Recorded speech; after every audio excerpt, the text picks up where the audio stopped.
অধিকাংশ জায়গায় আপনি ভ্যাকেন্সি নেন না। এই যে পুলিশের প্রতি এত শ্রদ্ধা জানাচ্ছেন না, আপনি থানাগুলোয় ঘুরে দেখে আসুন। একজন এসআইকে দিয়ে আপনারা 4 জনের কাজ করান। একজন একটা জুনিয়র লেভেল অফিসার সকালবেলা 6টায় আসে, রাত্রিবেলা 2টোয় বাড়িতে যাচ্ছে। অধিকাংশ জায়গায় লোক নেই, সিভিক ভলান্টিয়ার রাখেন, তারা কাজ করে না। এরকম অফিসারও রয়েছে কলকাতা পুলিশে। দায়িত্বের সাথে বলছি, দরকারে ভেরিফাই করে নেবেন। এরকম থানায় আছে, সেখানে লেখা আছে যে তার কাজ হচ্ছে সে অপারেটর হিসেবে, সে একটা সিভিক টাইপের সে থাকবে। সে এখানে থাকে না, নেতার সাথে সেটিং করে সে একটা অন্য ব্যবসায় চলে গেছে। এখানে খাতায় কলমে সে অপারেটর। একজন ওসি বা এসআই এর কাজ হচ্ছে ওইখানে বসে পরের দিন কোর্টে কি ড্রাফট হবে সেইটা লেখা। এই হচ্ছে থানার পরিস্থিতি। ফলে আগে সরকারি কর্মচারী যারা সরকারটা চালাচ্ছেন, শুধুমাত্র বড় বড় আইপিএসদেরকে আইএএসদেরকে আপনি প্রমোশন করিয়ে দেবেন, আর সবসময় কতগুলো আইএএসদের ঢলাও বহর নিয়ে কনভয় নিয়ে গেলে হবে না। আইএএস আইপিএসরা ঠান্ডা ঘরে বসে অফিসগুলো চালায় না, অফিসগুলো চালায় সাধারণ সরকারি কর্মচারীরা। সেই সরকারি কর্মচারীদেরকে দিয়ে আপনি মাত্রাতিরিক্ত পরিশ্রম করাবেন, অথচ তাদেরকে যোগ্য ডিএটা আপনি দিতে পারছেন না। কেন? কারণ কোর্ট বলবার পরে আপনার সেখানে নির্লজ্জ গভর্নমেন্ট বলছে আমাদের পয়সা নেই। মুখের ওপরে কোর্টকে বলছে আমাদের পয়সা নেই, দেউলিয়া হয়ে যাব। তাহলে পয়সা যখন নেই, তাহলে সেই পয়সার তছরূপ আপনি কিভাবে করছেন? অরিত্র, দুর্নীতি, এই তথ্য প্রমাণ লোপাট, অন্যদিকে ভোট নেই, সাথে সাথে রাস্তায় লোক বসে রয়েছে রাজ্যে, তাই জন্য এবার ভোট কেনা দরকার, তাই খয়রাতি প্রয়োজন। অরিত্র, দেখুন, প্রথম কথা হচ্ছে যে বক্তারা কি জানেন, যারা পক্ষে বলতে এসছেন যে ডিএটা কেন দেওয়া হয়, এর বেসিক ফিলোসফিটা কি? ডিএটা দেওয়া হয় তার উদ্দেশ্য একটাই, যে এই যে মুদ্রাস্ফীতি হচ্ছে, আমাদের সময়ের সাথে সাথে বিভিন্ন জিনিসের দাম বাড়ছে, টাকার ভ্যালুয়েশন উঠছে পড়ছে, তার সাথে একজন সরকারি কর্মচারী জীবনযাপনের সাদৃশ্য বজায় রাখার জন্য এই অ্যালাওয়েন্সেসটা দেওয়া হয় সরকারিভাবে, বিভিন্ন পে কমিশন থেকে অন্যান্য জায়গার রেকমেন্ডেশনের ভিত্তিতে দেওয়া হয়। স্টেটের অ্যাডভোকেট তিনি ওখানে দাঁড়িয়ে বলছেন না, ডিএ তো ফান্ডামেন্টাল রাইট নয়, সেজন্য আমরা আমাদের ইচ্ছে খুশি মতো দেবো। তাহলে ফান্ডামেন্টাল রাইট তো আমার এটাও নয় যে আমি সরকারি ফান্ড তছরূপ করব। আমি সরকারে আছি বলে দিনের পর দিন আনস্ট্রাকচার্ড ইকোনমিকে যে কথাটা উনি বলার চেষ্টা করছিলেন, আমি ওনার কথাই সাবস্টেন্সিয়েট করছি। 2018 সালে পশ্চিমবঙ্গ সরকারের সাথে ব্রিটিশ কাউন্সিলের একটা MOU সাইন হয়েছিল, তার এগেনস্টে একটা রিসার্চ কন্ডাক্ট করানো হয়েছিল যার নাম হচ্ছে ম্যাপিং ক্রিয়েটিভ ইকোনমি। 2019 সালে রিপোর্ট প্রকাশিত হয় 19/21-এ। সেখানে বলা হয়েছিল যে পশ্চিমবঙ্গের দুর্গাপুজোর মোট ভ্যালুয়েশন আনুমানিক 33,000 কোটি টাকা, যা মোট জিডিপি 2.58%। তারপর থেকে আপনি যদি দেখেন যে গ্র্যাজুয়ালি সেইখানে সরকার বিনিয়োগ বাড়াচ্ছে, খুব ভালো কথা। আমার বক্তব্যটা হচ্ছে যে একটা আনস্ট্রাকচার্ড ইকোনমির ওপরে একটা অর্থনীতি চলতে পারে না। আমার এখানে সরকারি কর্মচারীদের ডিএ বাড়ানোটা ইম্পর্টেন্ট, আমার এখানে ক্যাপিটাল ইনভেস্টমেন্ট বাড়ানোটা ইম্পর্টেন্ট। আপনি সরকারি কর্মচারীদের থেকে প্রয়োজনের থেকে বেশি পরিমাণে তাদেরকে দিয়ে কাজ করান। অধিকাংশ জায়গায় তারা আন্ডারপেড, অধিকাংশ জায়গায় আপনি ভ্যাকেন্সি নেন না। এই যে পুলিশের প্রতি এত শ্রদ্ধা জানাচ্ছেন না, আপনি থানাগুলোয় ঘুরে দেখে আসুন। একজন এসআইকে দিয়ে আপনারা 4 জনের কাজ করান। একজন একটা জুনিয়র লেভেল অফিসার সকালবেলা 6টায় আসে, রাত্রিবেলা 2টোয় বাড়িতে যাচ্ছে। অধিকাংশ জায়গায় লোক নেই, সিভিক ভলান্টিয়ার রাখেন, তারা কাজ করে না। এরকম অফিসারও রয়েছে কলকাতা পুলিশে। দায়িত্বের সাথে বলছি, দরকারে ভেরিফাই করে নেবেন।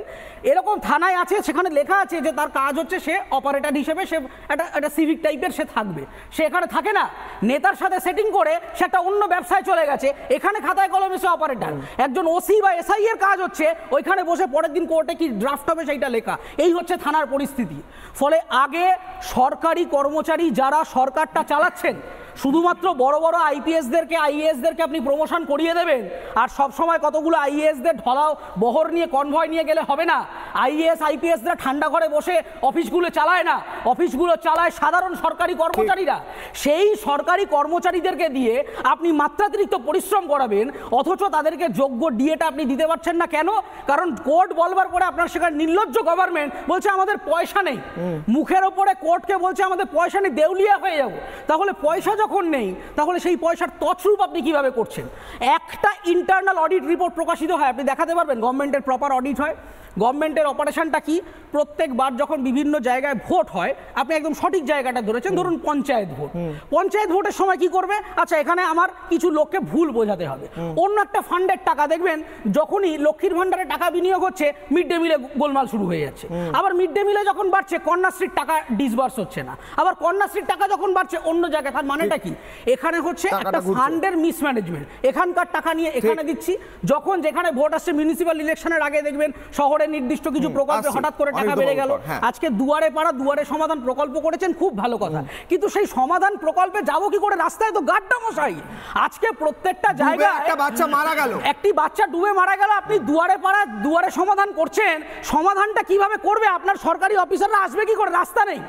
আজকে যেখানে একের পর এক জায়গায় একের পর এক সুপ্রিম কোর্ট জাজমেন্টে বলেছিল যে ফুটপাথটা একটা ফান্ডামেন্টাল রাইটের অংশ, আর্টিকেল 21-এর অংশ, লাইফ অ্যান্ড লিবার্টির অংশ। কলকাতার ফুটপাথগুলো দেখুন, আমি অন্যান্য রাস্তার কথা ছেড়েই দিচ্ছি, জায়গায় জায়গায় গর্ত ভরে রেখেছে।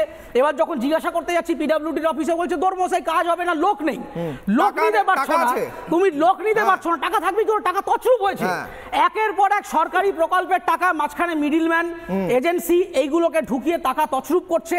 সরকারি ফান্ড এইখানকার ইধার কামাল উধার করে চালাচ্ছে, এবং তার ফলে যখন প্রয়োজনীয় জিনিস, আমি আবারও বলছি যে এইভাবে একটা ডোনেশন যে প্রকল্প আপনারা চালু করছেন, আমি নিশ্চয়ই মনে করি যে একটা নতুন জিনিস চালু হয়েছে লক্ষ্মীর ভাণ্ডার নিয়ে অনেকে বলেন, আমি বিশ্বাস করি যে লক্ষ্মীর ভাণ্ডার প্রয়োজনীয় প্রকল্প, কিন্তু আপনি পাড়ায় পাড়ায় সার্ভে করে দেখুন যে সরকারের সমালোচনা করার লোক লক্ষ্মীর ভাণ্ডার পায় না, কন্যাশ্রী পায় না।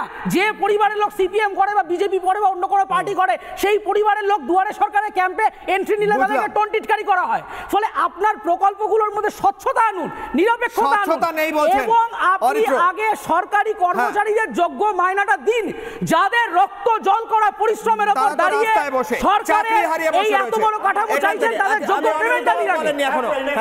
ডাক্তারবাবু নিজে আর্জি করার কথা তুললেন। ডাক্তারবাবু, আপনি কি পেয়েছেন বলুন তো অভিজিৎ মন্ডলের থেকে? অভিজিৎ মন্ডল টালা থানার ওসি, আপনি একটা তালতলা বানিয়ে দিচ্ছিলেন, আপনিও কিছু পেয়েছেন নাকি? এর উত্তর দিন তো। আপনি নিজে কথাটা তুললেন, তালতলাটা আপনি না না না না, আমি তালা বলেছিলাম, আপনি আমাকে না না, এইটা ওটা টপিক না। আপনি আমি অনিরুদ্ধ বাবুর কাছে পেয়েছেন? অনিরুদ্ধ বাবু রাস্তায় বসে আছেন, কিছু পেয়েছেন? ওবরো আসি, কিছু পেয়েছেন? বাবু বাবু ছেড়ে দিন, বাবু বাবু ছেড়ে দিন। ক্যামেরাটা অভিজিৎ আপনাকে ছিলেন, টপিক নয়, আমার প্রশ্ন। অনিরুদ্ধ বাবু আমার প্রশ্ন, কিছু পেয়েছেন? কিছু পেয়েছেন? হ্যাঁ, সব তো বলতে পারছি, সব বুঝতে পারছি। কিছু পেয়েছেন? নানা ধরনের কন্টেন্ট দেখার জন্য লাইক করুন, শেয়ার করুন আমাদের ফেসবুক পেজ, সাবস্ক্রাইব করুন আমাদের ইউটিউব চ্যানেল। পাশাপাশি অন্যান্য ব্রেকিং নিউজের জন্য অবশ্যই চোখ রাখুন রিপাবলিক বাংলায়।